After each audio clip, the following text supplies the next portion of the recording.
बड़ा पुराना गाना है कि घर से निकलते ही तो रास्ते में है उसका घर, तो यहाँ पे रास्ते में घर हो चाहे ना हो, ठीक है, तो इनके मिलने की संभावनाएं बहुत कम हो जाती है। हेलो बच्चों, माय नेम इज प्रिया राठौर, नाम तो सुना ही होगा, और हम लेकर आ गए हैं फिर से एक नया वीडियो। लास्ट वीडियो लेक्चर में हमने थोड़ा क्लाइमैक्स छोड़ दिया था, अगर आपको याद हो, जब हमने कहा था कि हम क्या करेंगे, युग्मक स्थानांतरण किया था, हमने बताया था कि युग्मक कैसे बनते हैं और युग्मकों का स्थानांतरण कैसे होता है, मीन्स वो एक दूसरे तक कैसे पहुंचते हैं, जल, वायु, प्राणी या किसी भी माध्यम से, और उसको हमने हमारे जीवन से कनेक्ट करके भी देखा था। तो अब आगे देखते हैं कि वो जो क्लाइमैक्स हमने छोड़ा था, मीन्स नर या मादा युग्मक आपस में मिल पाते हैं या नहीं, उनका निषेचन हो पाता है या नहीं, उसके लिए स्टार्ट करते हैं हमारा आज का वीडियो। तो चलिए स्माइल करिए और शुरू हो जाइए। हाँ भाई, कोलगेट वालों ने ऐड इतने करोड़ों रुपए खर्च किए हैं, कुछ तो करना पड़ेगा ना। तो आज का हमारा जो लेक्चर फ्लो रहेगा वो कुछ ऐसा है कि हमें देखना है निषेचन, क्योंकि हम हर कहानी का एंड जो है वो पॉजिटिव और खुशी भरा रखना चाहते हैं, तो हम तो निषेचन करवाएंगे, चाहे प्रकृति में इसके चांसेस कम ही क्यों ना हो, ठीक है। तो क्या पढ़ना है आज, हमें निषेचन पढ़ना है, और निषेचन क्या होता है, तो निषेचन कैसे होता है सारा पढ़ेंगे। उसके दो प्रकार पढ़ने हैं हमें, यानी आंतरिक निषेचन और बाहरी निषेचन, और फिर निषेचन पश्च घटनाएं। अगर आपको याद हो तो हमने लैंगिक जनन को 3 भागों में बांटा था, निषेचन पूर्व घटनाएं, निषेचन और निषेचन पश्च। तो निषेचन पूर्व घटनाएं पूरी हो चुकी है, आज निषेचन और निषेचन पश्च घटनाओं की बारी है। चलिए शुरू करते हैं। सबसे पहले निषेचन। सबसे पहले वह जैविक प्रक्रिया, देखिए जीव विज्ञान के अंदर कोई भी प्रोसेस होता है, कोई भी प्रक्रिया होती है, तो बिना सोचे आंख मूंदे ये बोल दिया करिए जैविक प्रक्रिया, क्योंकि ये जीव से रिलेटेड है। जैसे रासायनिक विज्ञान में हम हर प्रक्रिया को रासायनिक प्रक्रिया कह देते हैं, ठीक है। तो जैविक प्रक्रिया जिसके अंतर्गत नर व मादा युग्मक बना लिए, तो युग्मक बन चुके हैं, का संलयन यानी मिलाप होता है, दोनों मिलते हैं, उसे निषेचन कहते हैं, ठीक है। निषेचन के फलस्वरूप किसका निर्माण होता है, युग्मनज का निर्माण होता है। मीन्स दोनों युग्मक मिले और मिलने से जो नई चीज बनकर हमारे सामने आई है उसे हम क्या कहेंगे, युग्मनज। तो युग्मनज का निर्माण होता है। अब युग्मनज का निर्माण होता है और युग्मनज से आगे की तरफ क्या बनता है, भ्रूण बनता है, वो निषेचन पश्च घटनाओं में आ जाएगा। तो निषेचन इतनी सी प्रक्रिया है, दोनों का मिलना और युग्मनज होना। अब युग्मनज जो बनता है वो कैसा होगा, अगर आपकी दोनों कोशिकाएं मीन्स अगुणित है, क्योंकि हम शुरू से कहते आ रहे हैं कि युग्मक कैसा होगा, मैक्सिमम पौधों में सभी में अगुणित होता है, मतलब N होता है, ठीक है। तो मादा भी कैसी होगी, अगुणित होगी, यानी N होगी। इन दोनों युग्मकों के मिलने से जो कोशिका बनेगी नई, ये, ठीक है, ये एक कोशिका थी N, ये दूसरी कोशिका थी, और दोनों के मिलने से जो कोशिका बनी है वो कैसी हो गई है, 2N, यानी कि कैसी हो गई है, द्विगुणित,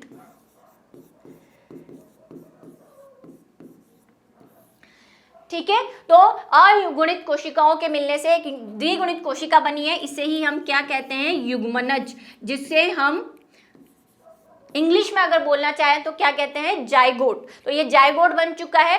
चाहे किसी भी शैवाल, कवक जितने भी हो, लैंगिक जनन अगर हो रहा है तो 2 अगुणित कोशिकाओं के मिलने से एक द्विगुणित कोशिका बनती है। और जो ऑलरेडी अगुणित है उसके बारे में हम देख चुके हैं हमारे लास्ट वीडियो लेक्चर में कि उनमें समसूत्री विभाजन होता है, ठीक है।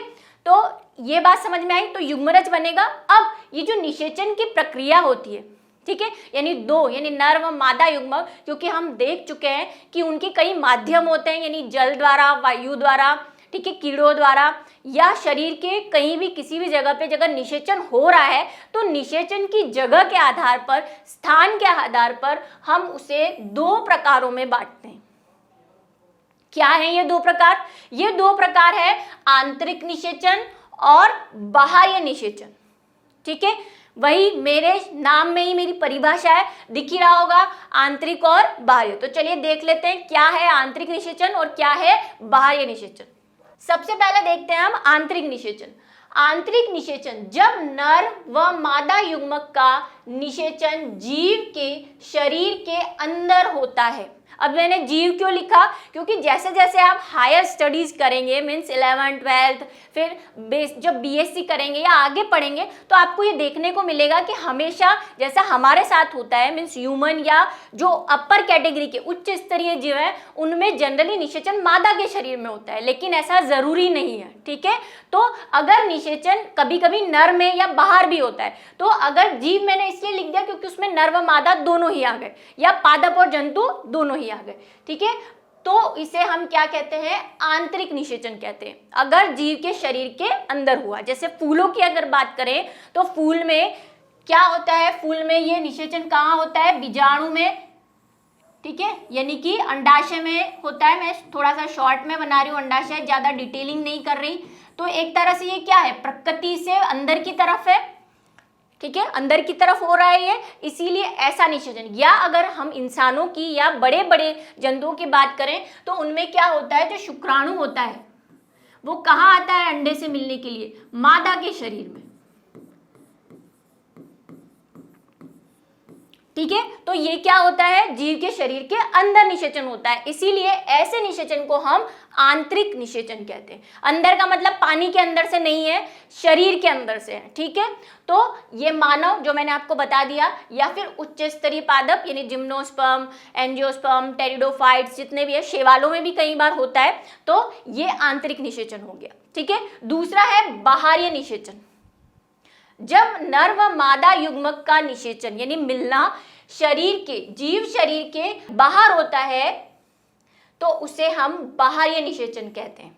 बाहर मीन्स कैसे, जैसे हमने कहा कि नर युग्मक अगर जल, वायु आदि या प्राणी से भी मिल रहे हैं अगर, यानी तितली वगैरह, मधुमक्खी, अगर ये युग्मकों को ले जा रही हैं, ये माध्यम के द्वारा अगर क्या हो रहा है, युग्मक स्थानांतरण हो रहा है, तो ऐसी जगहों पे चांसेस है कि निषेचन कहाँ होगा, बाहर होगा। मतलब दोनों नर या मादा युग्मक शरीर के बाहर। जैसा हमने मेंढक में देखा था, मेंढक में क्या देखा था, मेंढक की जो मादा होती है वो अंडे कहाँ छोड़ देती है, जल में। ठीक है, ये हो गए उसके अंडे।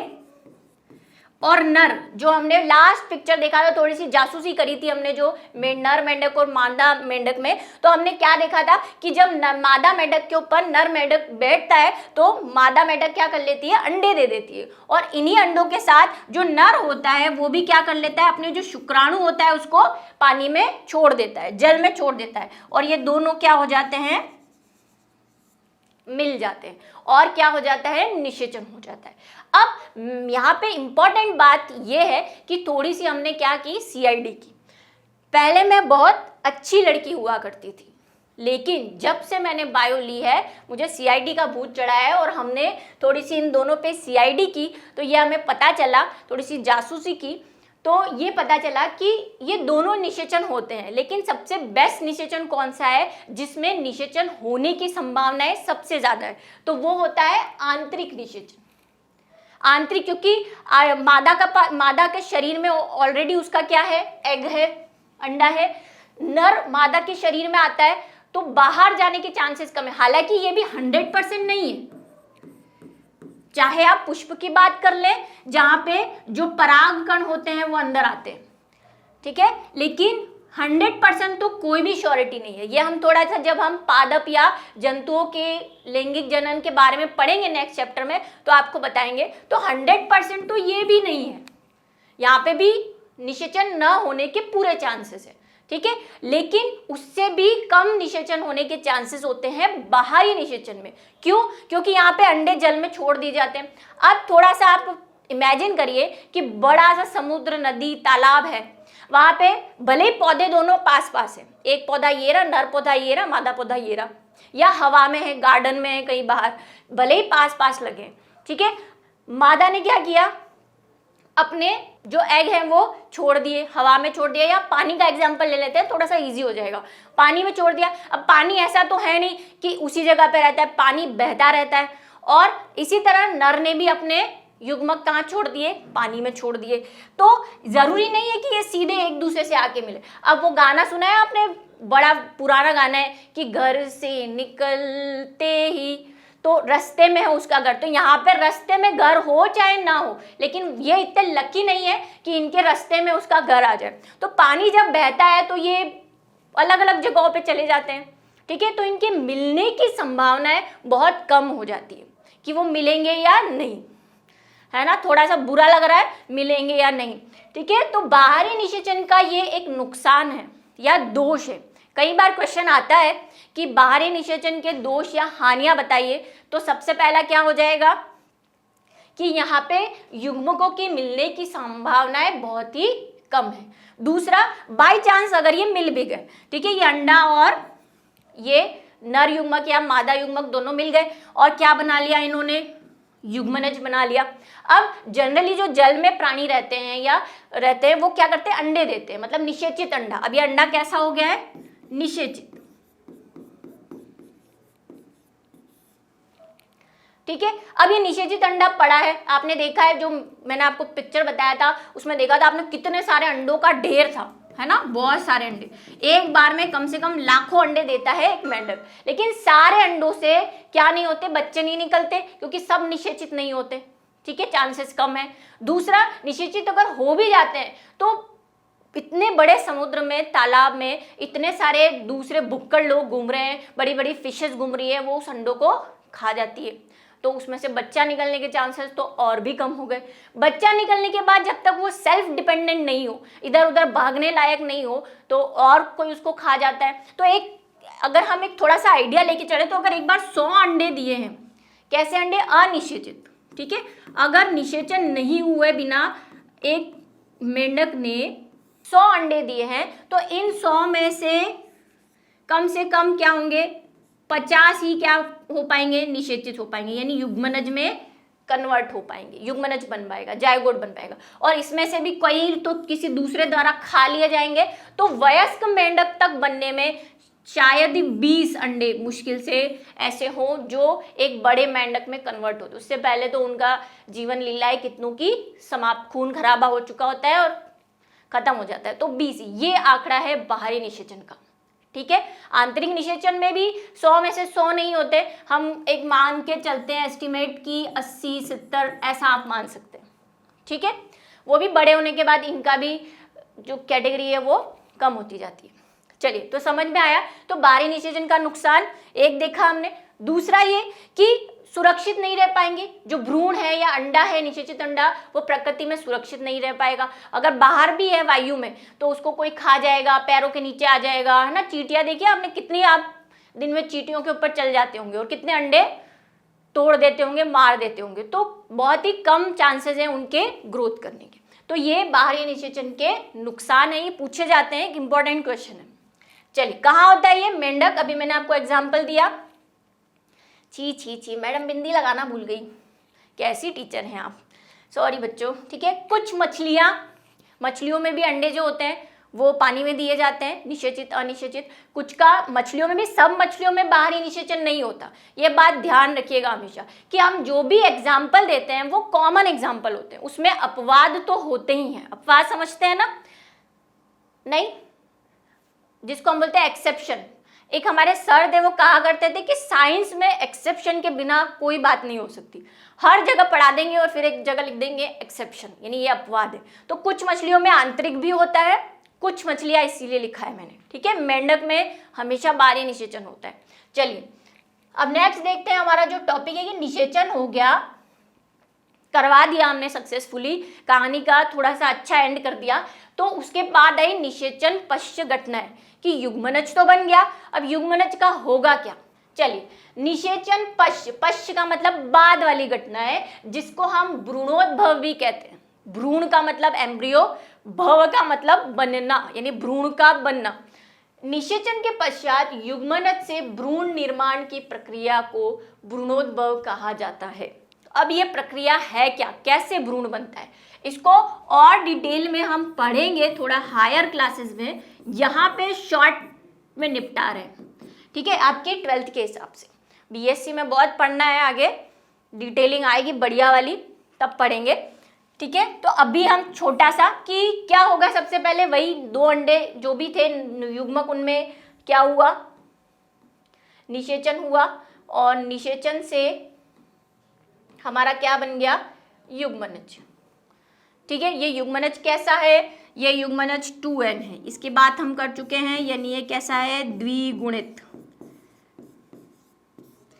अब इस युग्मनज से हमें जीव बनाना है, क्योंकि हम बात कर चुके हैं कि एक कोशिकीय या बहुकोशिकीय दोनों प्रकार के जीव होते हैं। अगर जीव एक कोशिकीय था जिसका निषेचन हुआ है तो यही हमारा जीव है, मतलब यही वो जीव है जो नया जीव बन गया। लेकिन अगर हमारा जीव बहुकोशिकीय था, यानी बहुत सारी कोशिकाओं से बना, जैसे उच्च स्तरीय पादप, कुछ शैवाल कवक भी बहुकोशिकीय होते हैं, हम बहुकोशिकीय होते हैं, तो उनमें क्या होगा, ये युग्मनज एक प्रक्रिया से गुजरता है जिसमें सबसे पहले इसमें होता है समसूत्री विभाजन।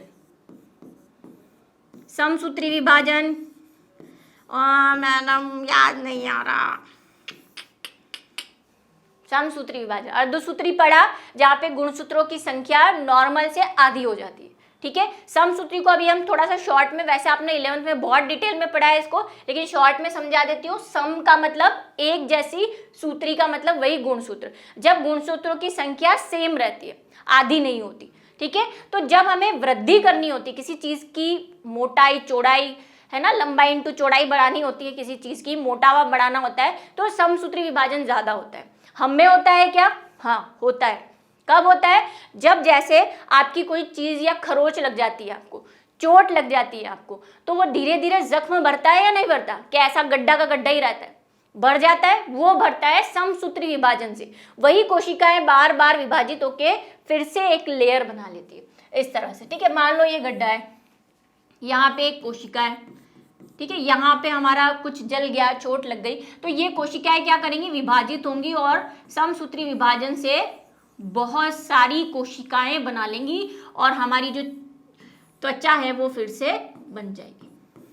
इसमें अर्धसूत्री विभाजन नहीं होता। जख्मों को भरने या मरम्मत करने के लिए हम कौन सा विभाजन करते हैं, समसूत्री, या वृद्धि के लिए जैसा कि अभी कर रहे हैं। ठीक है, तो समसूत्री विभाजन होगा। अब एक कोशिका से, एक जायगोट से बहुत सारी कोशिकाएं बन जाएंगी, अनगिनत, कोई गिनती नहीं है अभी इनकी, इतना किसी को टाइम नहीं मिला गिनने का। ठीक है, इसमें कुछ स्टेजेस और आती है जो डिपेंड करती है कि वो पादप है या जंतु, यानी कि ये जो बना है बहुकोशिकीय पिंड, ये पादपों में अलग बनेगा, अलग नाम से जाना जाता है। पादपों में जनरली भ्रूण ही कहते हैं इसे। ठीक है, लेकिन जंतुओं में मोरूला, ब्लास्टूला पढ़ेंगे, चिंता मत करो, कहा ना सारा खींच देंगे हम, कुछ नहीं छोड़ेंगे।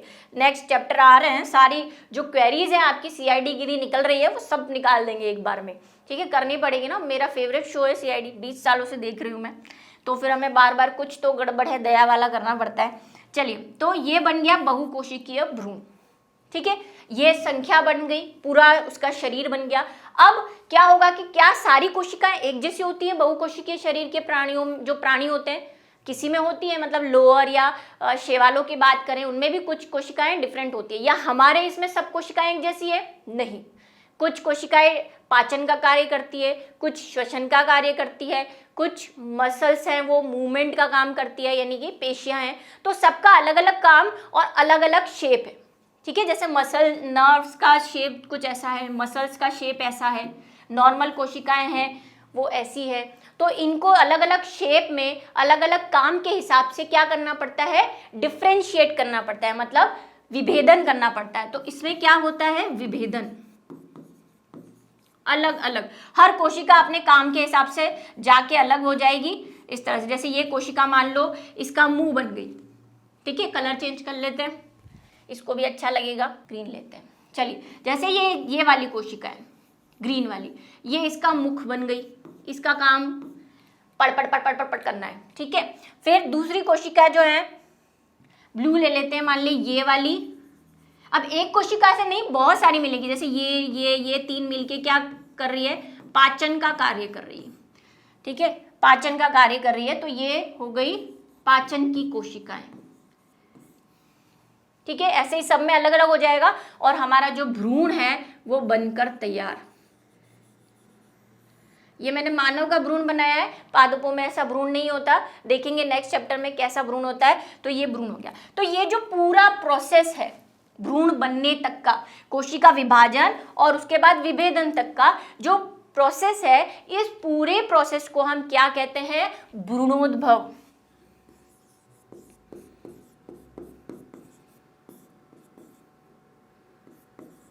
ठीक है, जिसको इंग्लिश अगर नेम जानना चाहते हैं एम्ब्रियोजेनेसिस कहा जाता है। ठीक है, एम्ब्रियो बन रहा है इसलिए एम्ब्रियोजेनेसिस। तो ये वाली बात सॉर्ट आउट हुई, कुछ किडनी ने काम करना शुरू किया, समझ में आई होगी। चलिए नेक्स्ट चलते हैं।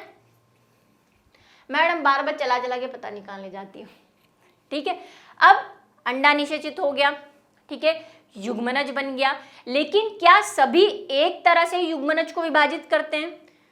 या बच्चे को जो शरीर से, मादा शरीर से या नर शरीर में, कुछ ऐसे भी प्राणी हैं जो जिनके नर में बच्चा होता है। ठीक है, जैसे हमारे ह्यूमंस में क्या होती है, जो बच्चा होता है वो मादा के शरीर में होता है, वो 9 महीने अपने पेट में रखती है, या आप कुत्ता बिल्ली किसी को भी देखेंगे। लेकिन कुछ मेंढक और कुछ मछलियां ऐसी हैं जिसमें नर अपने अंदर भ्रूण को रखता है। ठीक है, ये एक फैक्ट थी और आज की छोटी छोटी मगर मोटी बातें भी थी। ठीक है, तो अब जो भ्रूण है या युग्मनज है वो कैसे बाहर निकलेगा शरीर से? क्योंकि जब आंतरिक निषेचन होगा, अगर हम आंतरिक निषेचन की बात करें, बाहरी निषेचन में तो वही नदी नालों में तैरता रहेगा, अपने आप बड़ा हो जाएगा, टेडपोल बन जाएगा, मेंढक की बात करें तो। लेकिन आंतरिक निषेचन में बच्चे को बाहर तो लाना पड़ेगा, तो वो 3 तरीके से बाहर आ सकता है। सबसे पहला है अंडप्रजक। नाम, ऐसे जीव जो अंडे द्वारा, मतलब शरीर से अंडे निकालकर जीव को उत्पन्न करते हैं, अंडप्रजक कहलाते हैं। यह अंडे प्राय जेली या कैल्शियम युक्त कवच से ढके रहते हैं। अगर मेंढक की बात करेंगे हम, तो मेंढक का जो अंडा होता है वो जेली जैसा, ऐसे उसके आसपास क्या होता है? स्ट्रक्चर बहुत सारे होते हैं और सब में आसपास ऐसे जेली लगी होती है, चिपके हुए रहते हैं, गुच्छे की तरह, गुच्छे की तरह चिपके होते हैं जेली से, एक एक सिंगल सिंगल नहीं होता। ठीक है, लेकिन अगर मुर्गी की बात करें, ठीक है, तो मुर्गी का अंडा सभी ने देखा है, संडे हो या मंडे रोज का वनडे, तो उसमें क्या होता है? बाहर कैल्शियम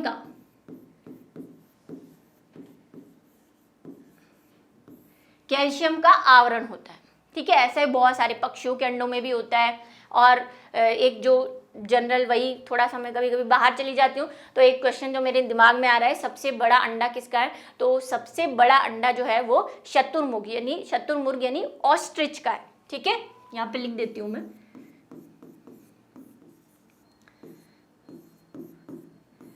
शुतुरमुर्ग, ऑस्ट्रिच जिसे कहते हैं। ठीक है, चलिए सजीव प्रजक। अब ये तो हो गए अंडे निकालने के बाद, जिसमें मेंढक और पक्षी, सांप, ये सारे आपने देखे हैं जो अंडे द्वारा बच्चों को जन्म देते हैं। फिर है सजीव प्रजक। सजीव प्रजक क्या है? वे जीव जो जीव शिशु को शिशु के रूप में जन्म देते हैं, मतलब पूरा बेबी बाहर निकालते हैं, अंडा नहीं निकालते। ठीक है, अच्छा यहाँ पे एक बात ये है कि ये जो अंडा निकाल रहे हैं, इनके अंडे में आपने देखा होगा, अगर अंडा वेज नॉन वेज से नहीं फर्क पड़ता, कभी ना कभी आपका काम पड़ा होगा, किसी मूवी में देखा होगा कि अंडे में 2 चीजें, एक येलो पार्ट और एक वाइट पार्ट होता है जिसको हम यॉक कहते हैं, है ना। तो ये जो येलो पार्ट होता है वो भ्रूण होता है, और ये जो व्हाइट पार्ट होता है ये उसको पोषण प्रदान करता है, जब तक कि वो पूरा बेबी नहीं बन जाए, जब तक कि वो पूरा चूजा नहीं बन जाए, तब तक उसको, क्योंकि मादा के शरीर से तो बाहर आ चुका है, अब उसको पोषण कौन देगा? तो ये पोषण देने का काम यॉक करता है। ठीक है, सब में नहीं होता, सबके एक्सेप्शन बाद में पढ़ेंगे डिटेल में। तो ये पोषण प्रदान करते हैं। जो शिशु को जन्म देते हैं उनमें तो पूरा शिशु बन के बाहर आया है। ठीक है, तो वो मादा के शरीर में रहते हैं, उन्हीं से उनको सारा पोषण, आपने सुना भी होगा, कोई बड़ी बात नहीं है कि जो प्रेग्नेंट वुमेन होती है उसको कहा जाता है अच्छा खाइए ताकि बच्चे को पोषण मिले, बच्चा हेल्दी हो, इस तरह से। तो इनमें मादा से मिलता रहता है, और जब वो बाहर आ जाते हैं तो उनको बाहरी वातावरण से फीड किया जाता है। ठीक है, मैमल्स जो होते हैं उनमें मादा ही करती है 6-7 मंथ तक। तो ये हो गए सजीव प्रजक, जिन्हें हम विविपेरस भी कहते हैं। इन्हें क्या कहते हैं? ओविपेरस।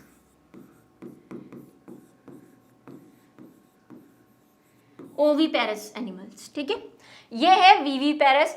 प्राय यह शिशु मादा शरीर से बाहर आते हैं। ठीक है, जनरली मैक्सिमम अगर शिशु आ रहा है तो मादा के शरीर में ही पलता बड़ा होता है और बाहर आता है। अच्छा, इसमें पादपों का एक एग्जाम्पल मैं आपको देना चाहूंगी। सजीव प्रजक पादप कई बार पूछा जाता है, वही छोटी छोटी मगर मोटी बातों में। तो वहां हमने ब्रायोफिल्म देखा था, याद है जहर काम कर रहा है या नहीं, जिसमें हमने देखा था कि पत्ती पर ही, ये पत्ती थी, उसी पर एक पौधा बनने लग जाता है। तो नॉर्मली क्या होते हैं, पौधे तो बीज से बनते हैं, मतलब एक तरह से अंडे वाला प्रोसेस हो गया, लेकिन इसमें डायरेक्ट पौधा निकल रहा है पत्ती से। तो इसलिए कई बार ब्रायोफिल्म को एक सजीव प्रजक पादप भी कहा जाता है। ठीक है, सजीव प्रजक पादप। ठीक है, इंटरेस्टिंग फैक्ट। तो ये हो गए सजीव प्रजक जिनमें पोषण मादा द्वारा दिया जाता है। थर्ड है जो आपकी बुक में नहीं है, एनसीईआरटी में, माफ करिएगा मुझे थोड़ा सा एक्स्ट्रा लेकर आ गई, मुझे लगा आपको जानना चाहिए। अंड जरायुज। अब अंड प्लस जरा प्लस युज, अंड का मतलब अंडा, जरा का मतलब होता है जीव या शिशु, और युज का मतलब बाहर निकालना। और इंग्लिश वर्ड देखेंगे तो क्लियर हो जाएगा, स्पेलिंग रॉन्ग है, ओ है, ठीक है, ओविपेरस जिसे कहा जाता है, अंड प्रजक। ये क्या करते हैं, ये जीव अंडे के रूप में जीव को निष्कासित करते हैं, अंडे के रूप में निष्कासित करते हैं, परंतु उसका विकास शरीर के अंदर ही करते हैं। ये कैसा हुआ, बाहर निकालने के बाद अंदर। तो इसका बेस्ट एग्जांपल जो हम बचपन से पढ़ते आ रहे हैं, आपको भी वही दूंगी, कंगारू, ठीक है, या टाइगर शार्क। क्या होता है इसमें कि मान लो कि ये मादा का शरीर है, ठीक है, इसमें क्या होता है, यहाँ पे युग्मनज बन रहा है, और युग्मनज या तो अंडा है या भ्रूण है, कैसा भी आप इमेजिन कर लीजिए, क्योंकि कंगारू में भ्रूण होगा और जो टाइगर शार्क है उसमें भी भ्रूण ही होता है। तो मान लीजिए ये भ्रूण है, ये पूरा अभी बना नहीं है, मतलब पूरी शार्क या पूरा कंगारू नहीं बना है। तो ये क्या हो जाता है, क्योंकि आपको थोड़ा सा आइडिया हो तो जो मादा के शरीर में जहाँ पे भ्रूण रहता है उसे गर्भाशय कहते हैं, ठीक है। तो ये गर्भाशय में है, ये क्या कर लेगी, मादा इसको बाहर निकालेगी, बाहर मतलब पूरा शरीर से बाहर नहीं निकालती है। कंगारू के आगे एक थैली जैसी संरचना होती है, और टाइगर शार्क भी पूरा बाहर नहीं निकालती, उसके पेट के आसपास उसे रखती है, और उसका कुछ कनेक्शन, यहाँ पे जैसे भ्रूण आ गया, उसका कुछ कनेक्शन मादा के शरीर से बना हुआ रहता है प्लेसेंटा के थ्रू, ठीक है। तो उसको पोषण मिलता रहता है जब तक वो पूरा मैच्योर बेबी नहीं बन जाता।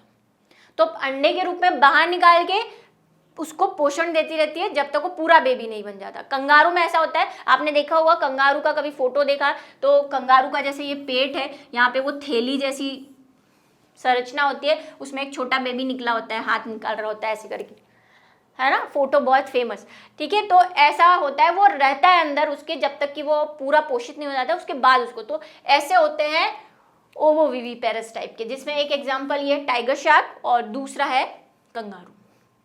चलिए, तो यहां खत्म हुआ लैंगिक जनन। अब बात आई कि हमने लैंगिक जनन पढ़ लिया, लैंगिक जनन अलैंगिक जनन पढ़ लिया, लेकिन दोनों में डिफरेंस क्या है, क्यों, क्या, कैसे वाले कुछ सवाल।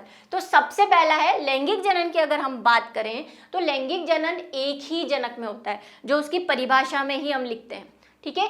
एक जनक द्वारा संतति उत्पन्न होती है, जबकि इसमें दो विपरीत लिंग जनक का योगदान होता है, ठीक है। दो जने या दो युग्मक मिलते हैं तब जाकर संतति उत्पन्न होती है। और यहाँ पे जितने भी देखे थे सब में एक एक कोशिका से ही नया जीव, चाहे विखंडन हो, द्विविखंडन हो, कायिक जनन हो, सभी में।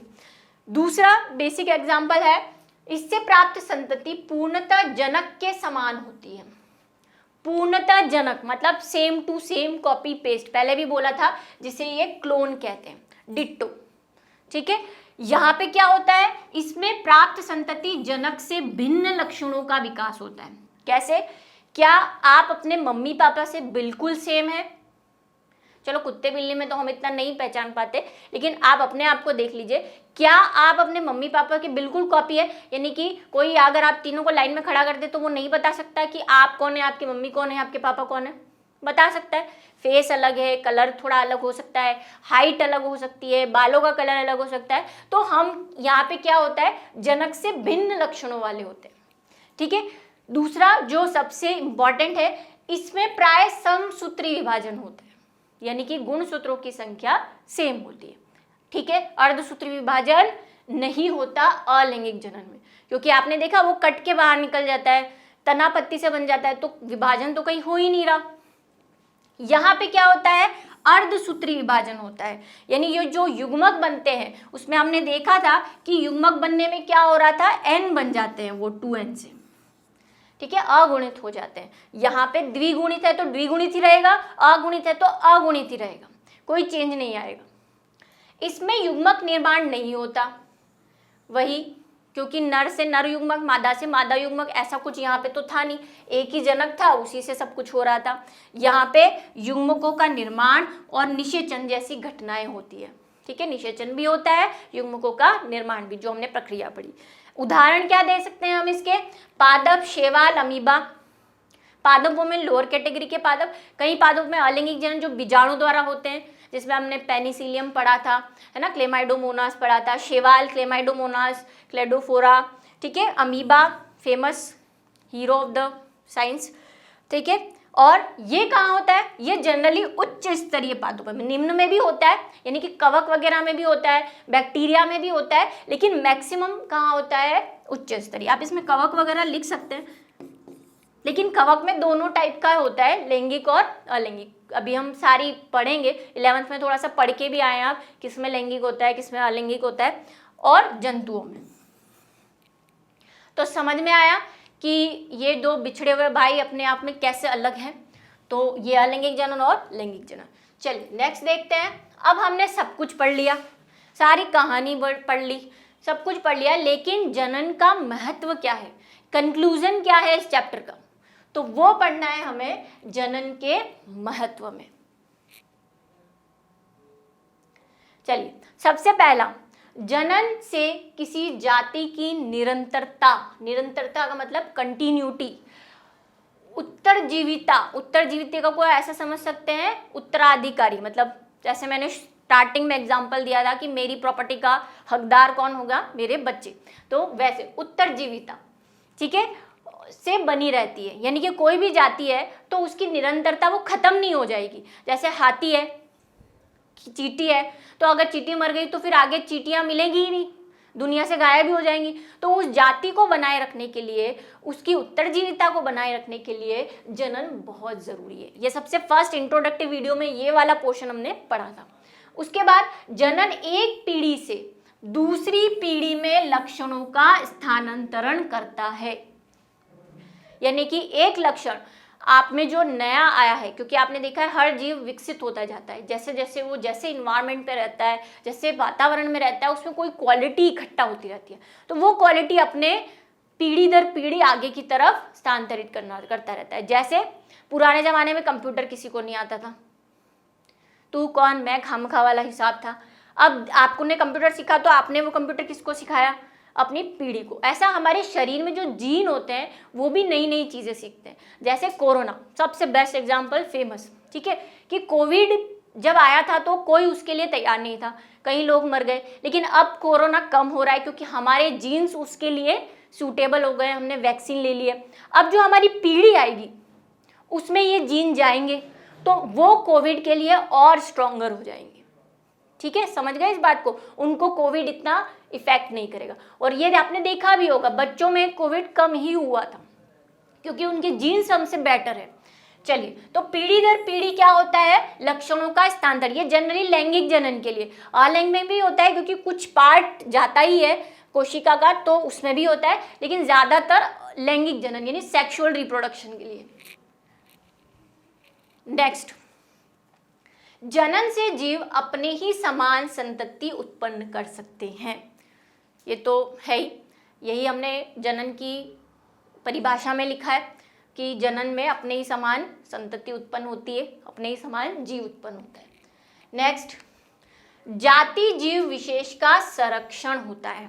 संरक्षण का मतलब कंजर्वेशन, वही बना रहता है। आज अगर डायनासोर कि ऐसे ही जनन करते, यानी उनके आसपास का वातावरण अच्छा होता, सूटेबल होता और वो अच्छे से जनन कर पाते या मरते नहीं, तो आज हम उन्हें देख पाते। उनका संरक्षण हो गया होता, लेकिन अब नहीं है क्योंकि उनका संरक्षण नहीं हुआ। और आज भी कुछ ऐसे जीव है जिसको हम इंडेंजर्ड स्पीशीज में काउंट करते हैं, है ना, विनाशकारी जो चल रहे हैं, जैसे चीता है और खरमोर है, इस टाइप के। तो ये क्या हमको उनको संरक्षण दे रहे हैं ताकि वो खत्म ना हो जाए धरती से। उनमें जानबूझ के जनन करवाया जाता है, उनको ऐसी अपॉर्चुनिटी दी जाती है ताकि जनन हो, उनकी संख्या में वृद्धि हो। तो संरक्षण होता है किसी भी जाति या जीव का, ठीक है। लास्ट नॉट द लीस्ट, लैंगिक जनन जातीय विकास में भी आवश्यक व महत्वपूर्ण है। अब ये क्या है जातीय विकास, जिसको मैं अभी थोड़ा डिटेल में समझा चुकी हूँ। जाति का विकास मतलब आपकी जाति है, आपकी क्वालिटी है, उससे भी बेटर क्वालिटी अगली पीढ़ी में आए, ठीक है। ये डिपेंड करता है लैंगिक जनन में। जब आप लैंगिक जनन की थोड़ी डिटेल पढ़ेंगे तो उसमें क्या होता है, जीन चेंज होते हैं, मतलब दो अलग अलग लोगों से जीन्स आए हुए होते हैं कोशिका के साथ, युग्मक के साथ, तो दोनों का मिक्सचर बनता है तो कुछ नया उभर के आता है। तो इससे क्या होता है, जाति बेटर होती जाती है। हो सकता है हमारे पूर्वजों में वो क्वालिटी, वो सहन शक्ति नहीं थी जैसी हम में है ना। ऐसा ही जैसे आजकल के बच्चे हमसे ज़्यादा इंटेलिजेंट होते हैं, क्यों?